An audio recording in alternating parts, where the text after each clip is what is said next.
encerramento desta noite. E o pastor faz a oração pelo irmão, por favor. Muito bem, queremos ficar de pé então, vamos orar para que o Senhor nos abençoe nessa noite através da sua palavra. Nós te damos graças, Senhor, pela vida do irmão André, teu servo, Senhor, que nesta noite ele estará trazendo a mensagem da sua palavra, aquela palavra poderosa que o Senhor já falou no seu coração, e ele está, ó Deus, incumbido como profeta de Deus, para nos trazer nessa noite. Pai santo e amado, nós te louvamos pela tua presença e cremos que nessa noite o Senhor fará uma grande obra nesse lugar, Senhor. Usa o teu filho nas tuas mãos mais uma vez, a nossa oração, em nome de Jesus.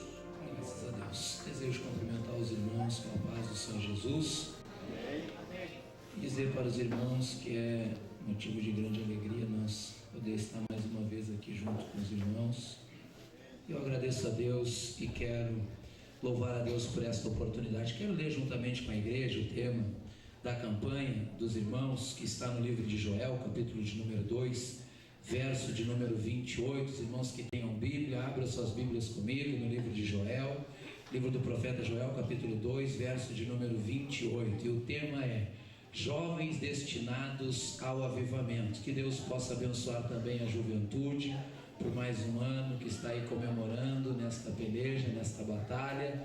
O certo é que Deus é bom e que nós precisamos ficar firmes com o Senhor, porque o que Deus tem para nós sempre é o melhor. Que Deus possa abençoar essa juventude de uma forma muito especial. Irmão Ezequiel, Deus te abençoe. Uma alegria poder te rever novamente. Amém, irmãos? Todos os irmãos encontraram? Livro de Joel, capítulo 2, verso 28, diz-nos assim: E há de ser que depois derramarei o meu espírito sobre toda a carne, e vossos filhos e vossas filhas profetizarão, os vossos velhos terão sonhos e vossos jovens terão visões. E há de ser que depois derramarei o meu espírito sobre toda a carne, e vossos filhos e vossas filhas profetizarão, os vossos velhos terão sonho e os vossos jovens terão visões. Amém. E os irmãos podem tomar assento. O livro do profeta Joel, irmãos, e o versículo ao qual nós lemos e o qual é o tema da campanha dos irmãos nesses dias. Eu, no decorrer desses dias, estava meditando um pouco e falando com Deus. Eu quero ficar um pouco aqui no livro de Joel.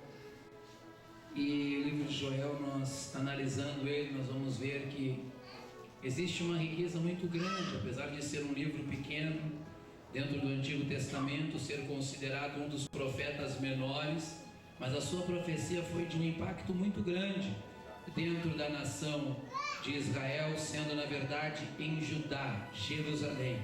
Mas quando nós olhamos, irmãos, a Bíblia Sagrada, o livro do profeta Joel, nós vamos ver que o profeta Joel, eu meditava a respeito disso, e muitas vezes nós queremos saber qual é o tempo que ele profetizou, qual é o momento, qual era o rei, quem é que estava no governo nesse momento. Eu pude entender algo aqui dentro do livro do profeta Joel. Deus não estava interessado, irmãos, em dizer quem era o rei, porque se Deus quisesse dizer, o Senhor dizia quem é que estava naquela época. Não era este o propósito de Deus dentro do livro de Joel, de especificar qual era o rei. Alguns dizem que foi no tempo ao qual Joás, porque era um menino, e ele era presidido ou dirigido pelo sacerdote Joiada. Alguns dizem que foi pós-exílico, mas pós-exílico seria muito tempo depois. Outros dizem que foi perto do profeta Eliseu. Mas bem, nós analisando o texto bíblico, nós vamos ver que na verdade Deus estava dizendo: pouco importa quem era o rei, pouco importa quem é que estava na direção da nação naquele momento, porque Deus tinha uma mensagem para a nação de Israel. O Senhor tinha algo para transmitir para o povo, e para Deus é como nós hoje. Não importa se é a Dilma que está na presidência, não importa se é o Fernando Collor, Deus não estava preocupado com isso, e como Deus não está preocupado com isso hoje, nos nossos dias atuais, porque o Senhor continua tendo todo o poder dos céus e na terra, e para Ele não importa quem está na direção. O que importa é que Deus tem uma mensagem, e Ele vai falar, porque Ele é Deus e tem o controle de todas as coisas. Era isso que Deus estava dizendo no livro do profeta Joel. Mas quando nós olhamos o livro do profeta Joel, nós vamos ver dizer que o Senhor, Ele teve um alvo, Ele teve um objetivo. E Deus, irmãos, Deus nunca sai disparando tiro para qualquer lado. Deus sempre tem um alvo estabelecido por Ele.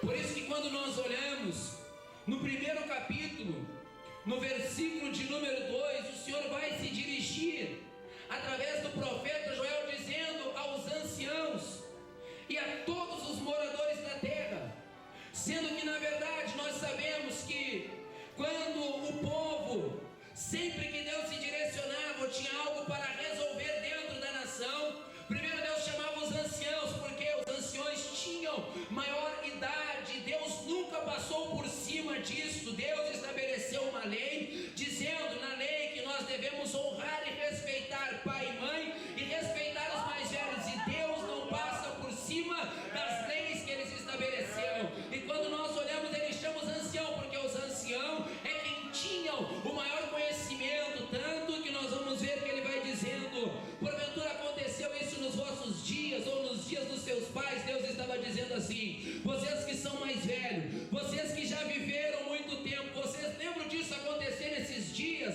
Então, se vocês não lembram, por acaso os pais de vocês disseram que havia acontecido? Ele estava dizendo que já havia muito tempo, muitos anos, pelo conhecimento, eles nunca ouviram e nem viram nada disto, ao qual o Senhor viria trazer a narrativa bíblica dentro do livro do profeta Joel, sendo que Deus vai dizendo e vai trazendo a narração, dizendo: e vocês, através disso, vocês façam uma narração, vocês lembrem os seus filhos, fale para que os filhos de vocês contem para os seus filhos, diga para eles contar também para os seus filhos e a outra geração. Era algo que impactara a nação naquele momento, o que Deus estava trazendo para a nação de Judá.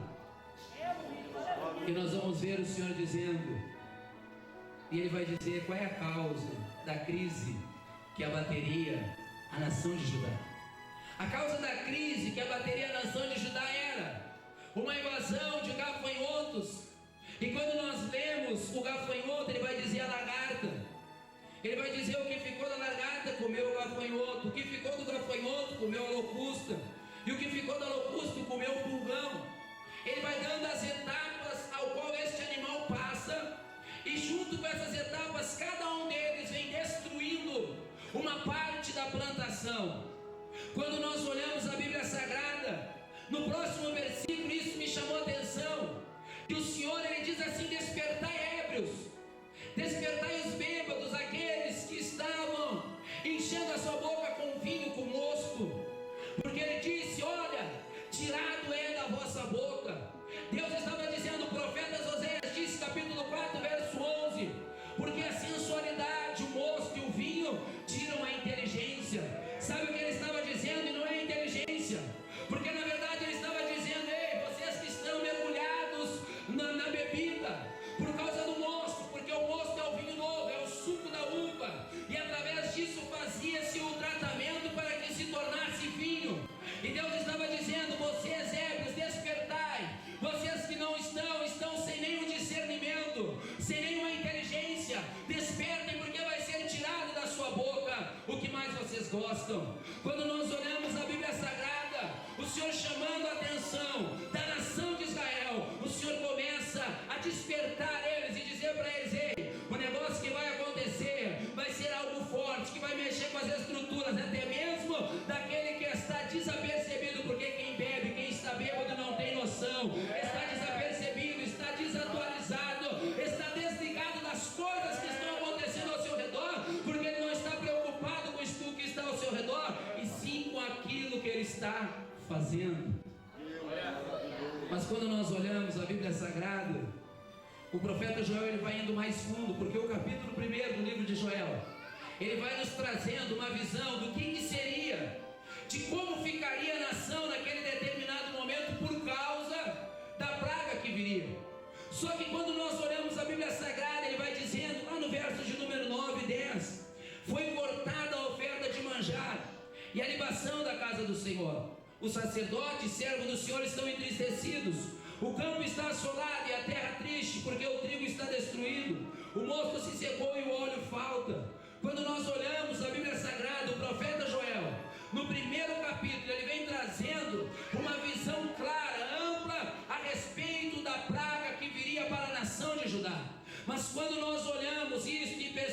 nação, eu fiquei pensando comigo, por que Deus estava preocupado em trazer para a nação, em dizer para eles que foi cortada a oferta de manjar? Eu fiquei pensando comigo, digo, Senhor, por que o Senhor estava tão preocupado em mostrar para eles que foi cortada a oferta de manjar? Não era muito fácil trazer um holocausto, um sacrifício pelo pecado, e estava tudo resolvido. Deus estava dizendo, não adianta você apresentar aqui um sacrifício simplesmente pelos seus erros e pelos seus pecados. Sabe por quê? Porque a oferta de manjar e libação era oferta que trazia e continha o relacionamento do povo com Deus, da aliança, por causa que ia sal e dizia tem que ter aliança.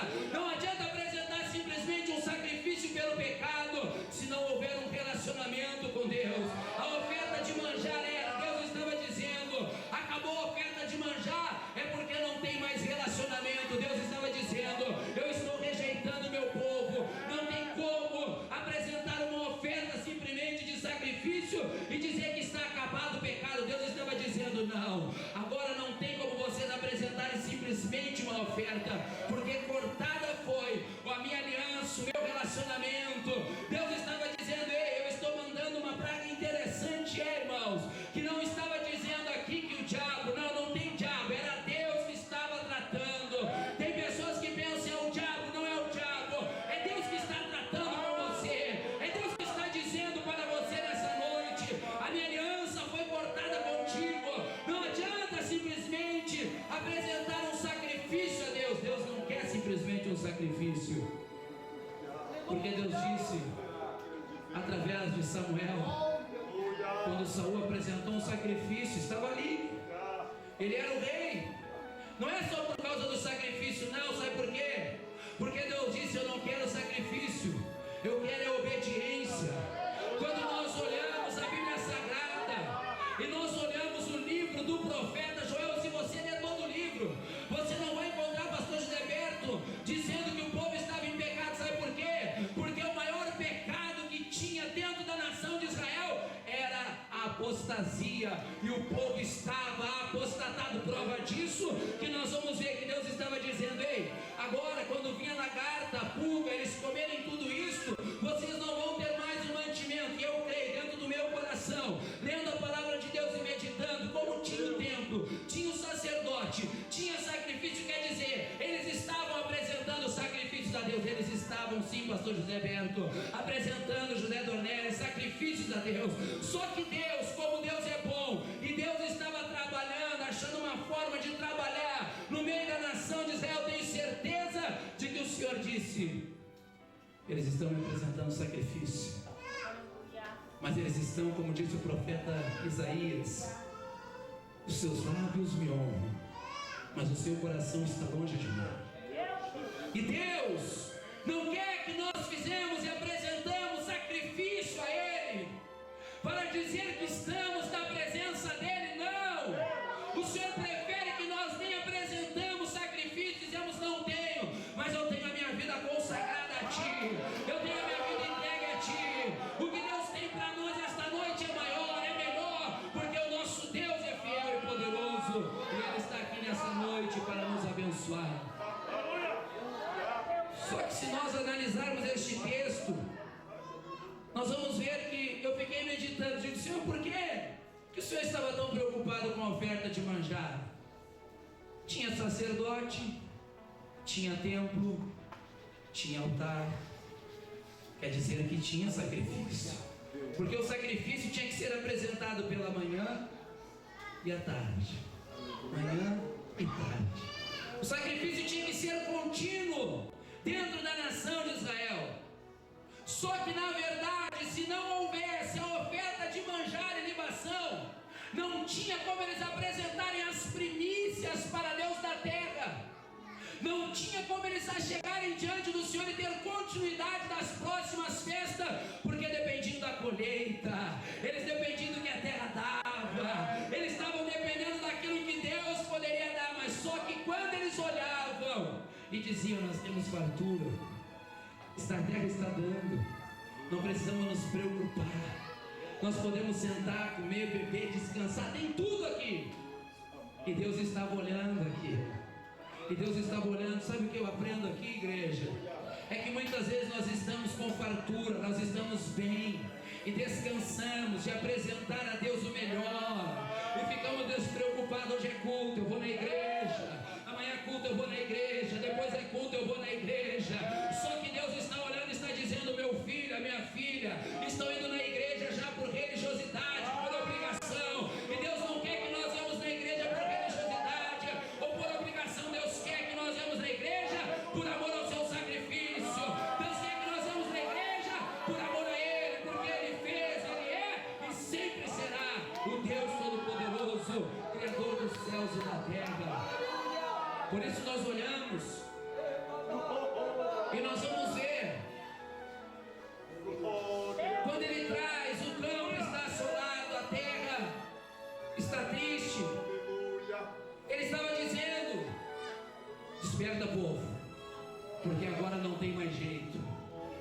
Agora Deus estava dizendo: ei, estou rejeitando, estou recusando a nação, o povo de Judá, estou recusando vocês agora.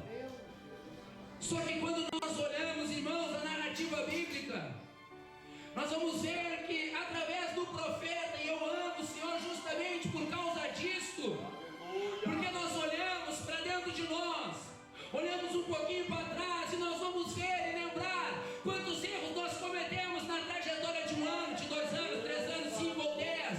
Mas quando nós vamos caminhando e vamos já chegando perto do Senhor, o Senhor levanta alguém para nos lembrar o quanto Ele nos ama e nos dar uma receita para que nós possamos avançar em direção àquilo que Ele tem para nós.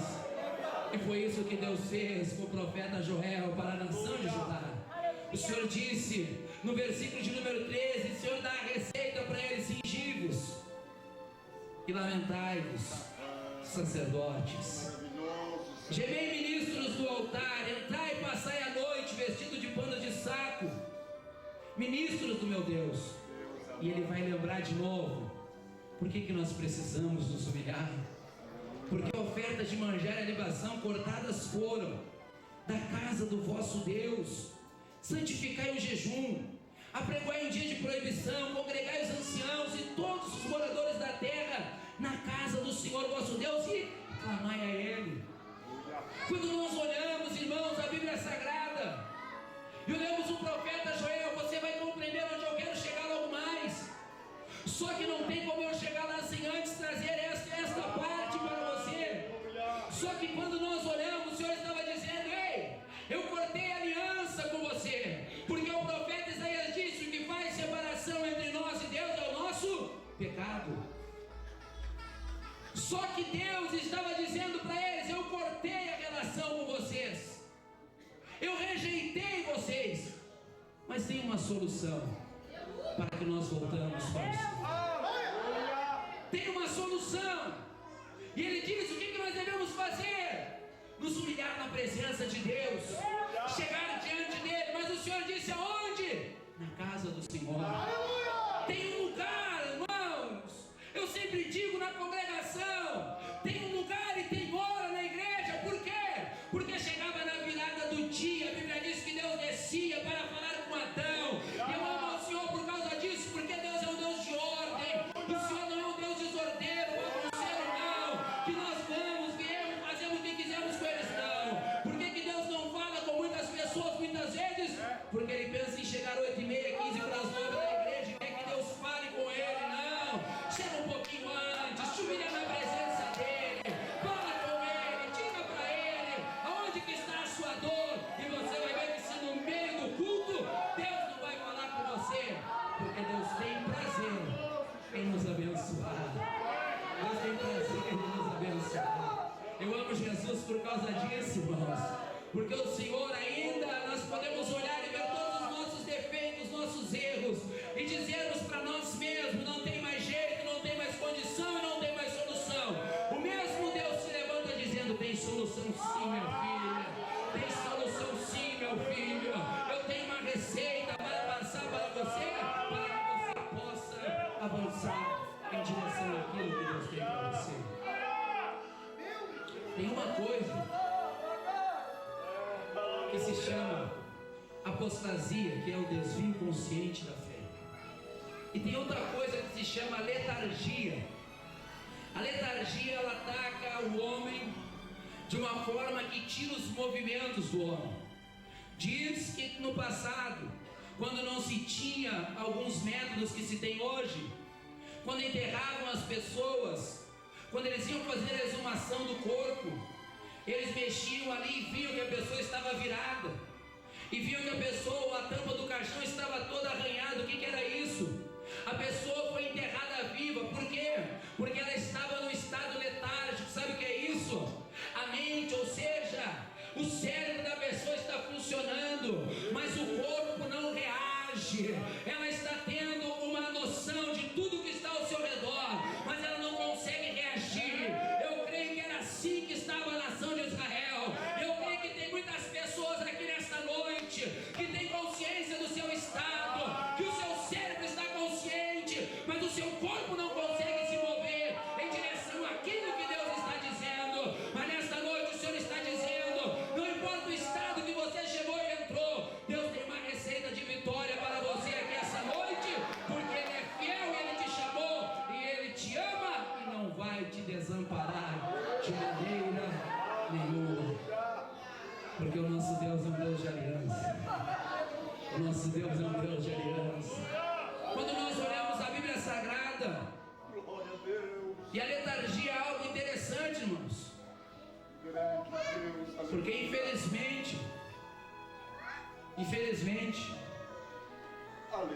infelizmente, muitas vezes nós ficamos no estado letárgico, onde nós sabemos que estamos nos desviando da fé.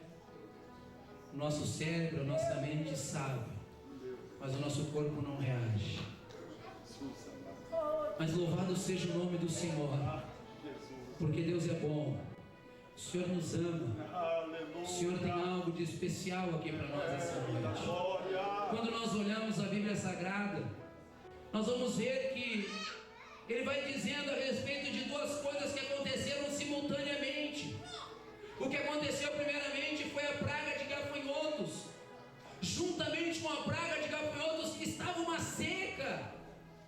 Olha só, irmãos, quando Deus quer trabalhar na minha e na sua vida, o diabo nem entra em ação. Deus nem deixa o diabo entrar em ação. Sabe o que acontece? Deus manda uma situação difícil lá na sua casa. Deus começa a sacudir as estruturas lá da sua casa. Aí você estende a mão daqui, estende a mão dali, não consegue. Sabe por quê?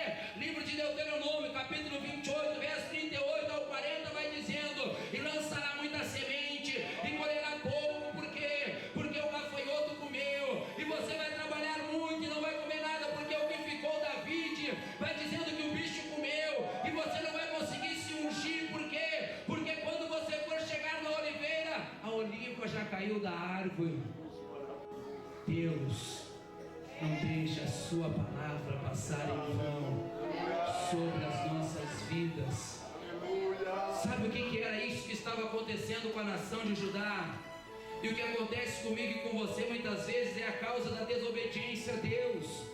Mas Deus é tão bom que, se nós olharmos a Bíblia Sagrada, o Senhor vai dizendo que quando nós vamos ver que agora estava seca, só que quando está seca ali, o Senhor diz para eles no capítulo 2: tocai a buzina em Sião e clamai no meu lugar santo. Deus estava dizendo para eles, porque quando se tocava a trombeta no antigo Judá, ou seja, lá na nação de Israel, era porque Deus estava convocando a nação, e a trombeta tinha duas ou três funções. Qual era a primeira função? Era quando chegava perto do ano da expiação, do dia da expiação, 10 dias antes se tocava a trombeta, para que o povo começasse a lamentar e a chorar e a se examinar para ver onde estavam os seus pecados, para poder apresentar o seu sacrifício anual, para que os seus pecados fossem perdoados pelo Senhor.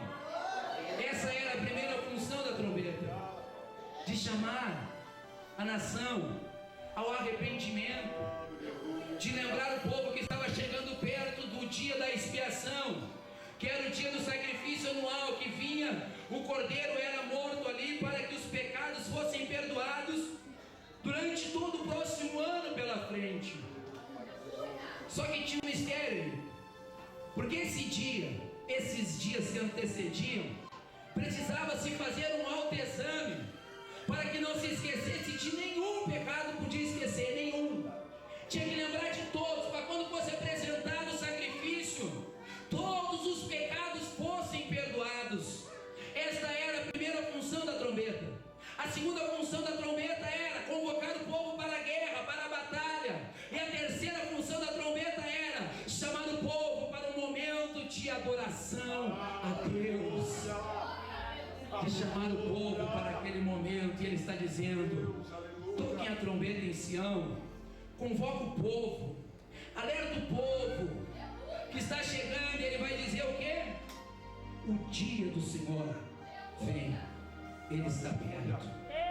Dias de trevas e de tristezas, dias de nuvens e de trevas espessas, como a alga espalhada sobre os montes. E ele vai dizendo: povo grande e poderoso. Agora Deus, irmãos, entendam. Eu quero que você entenda por quê? Porque muitas vezes nós estamos dentro de uma luta, dentro de um conflito, dentro de um combate, e isso em todas as áreas da nossa vida.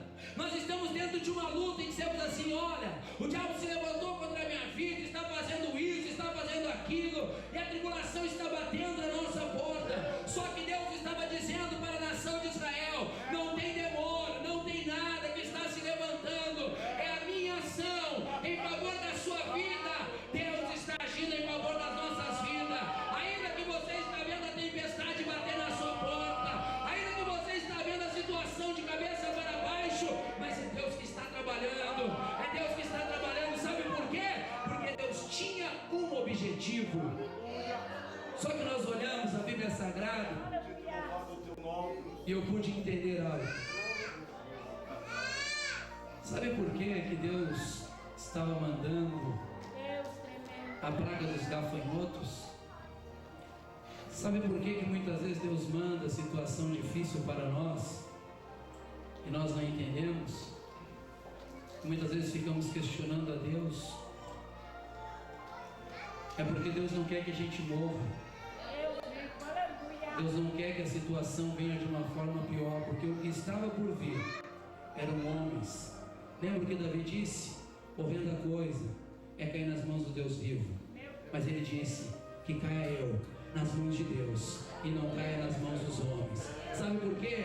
Porque Deus, ele vai dizendo: Deus é misericordioso, Deus é compassivo, Deus é bondoso, mas o homem não. O que estava por vir para a nação de Judá era uma nação que viria do norte e exterminaria todo o povo. Então Deus olha e diz: é melhor acabar com a colheita, é melhor acabar com a terra, mas eu chamo a atenção do meu povo, em vez do meu povo morrer e ficar sofrendo e perecer para o resto da sua vida, e acabar o povo da aliança. Sabe o que Deus está dizendo para nós esta noite? É melhor você passar por esta luta aí, irmão. É melhor você passar por esta luta aí, irmã, do que você morrer, do que você perecer. Deus está dizendo para nós esta noite: as circunstâncias podem estar difíceis, mas é Deus que está trabalhando em favor das nossas vidas.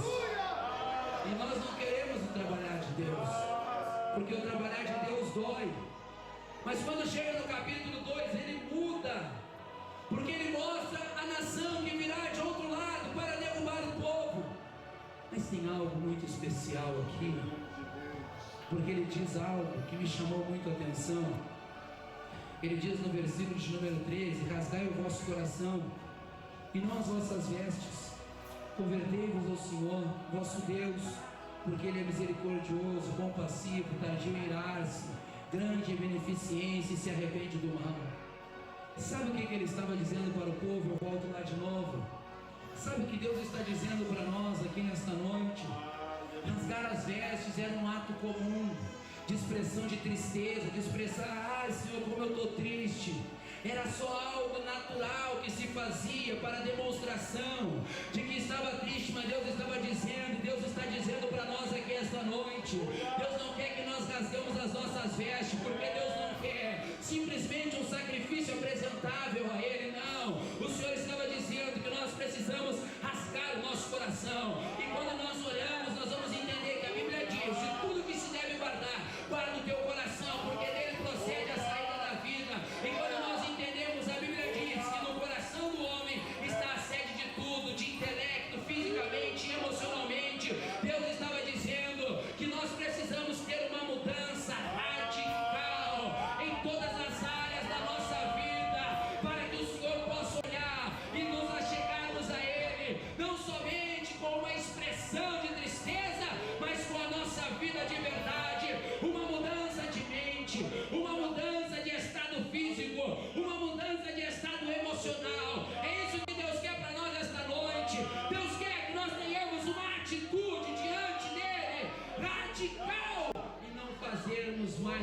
mesmice de sempre.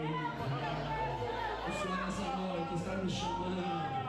Nessa noite o Senhor está nos chamando, igreja. Nessa noite o Senhor está nos chamando. O Senhor não quer algo simplesmente superficial, não. O Senhor quer algo especial. E se eu tivesse que dar um tema para isso, eu daria: resgatando a identidade, reconciliando com Deus.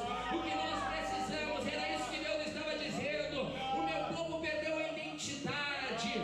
O meu povo perdeu quem eles são. Que eu sou o Deus deles, eles são o meu povo. E eles deixaram de me adorar e de glorificar o meu nome. Glória a Deus, adoramos o Deus da glória. Senhor, nós estamos vivendo dias difíceis, dias trabalhosos. Nós estamos vivendo dias em que, na verdade, nós vamos olhando. Pare para analisar tudo que eu falei, como estava a nação de Israel. Olhe para a nossa nação, olhe para o nosso povo hoje. Sabe o que Deus falava comigo, pastor? Deus dizia para mim: eu não estou interessado porque o rei não poderia mudar a situação. Sabe quem poderia mudar a situação? Era o meu povo. Quem pode mudar a situação da sua casa é você. Quem pode mudar a situação da sua família é você. Quem pode mudar a situação da nossa juventude somos nós. Quem pode mudar a nossa sociedade somos nós. É isso que Deus estava dizendo para o povo de Israel. Não importa quem esteja no comando, o que importa é que eu chamei uma nação sacerdotal. Sabe o que é isso? Lembra o que Deus disse no livro de Pedro? As voações, a geração eleita, nação santa, povo adquirido, sacerdócio real. Para quê? Para que anuncieis as virtudes da onde? Daquele que nos chamou das trevas para a sua maravilhosa luz. Nós temos um compromisso com Deus. Nós temos um compromisso com Deus, juventude. Nós temos um compromisso com Deus. A juventude que está aí fora, nas drogas, nos vícios, depende de mim e de você. O Senhor nos chamou de geração eleita, povo santo, nação santa, sacerdócio real. Quem poderia chegar diante do altar? Você entendeu? Quem poderia chegar diante do altar? O sacerdote, mais ninguém. Você sabe quem é que pode mudar essa nação? Vocês viram que a Dilma liberou o aborto agora? Vocês viram que a Dilma liberou o aborto? Sabe o que Deus estava dizendo para a nação? Vamos lá. Verso de número 14. Quem sabe se voltará e se arrependerá e deixará por si uma bênção em oferta de manjar, de libação para o Senhor. Sabe o que Deus estava dizendo? E o que Deus disse para nós essa noite?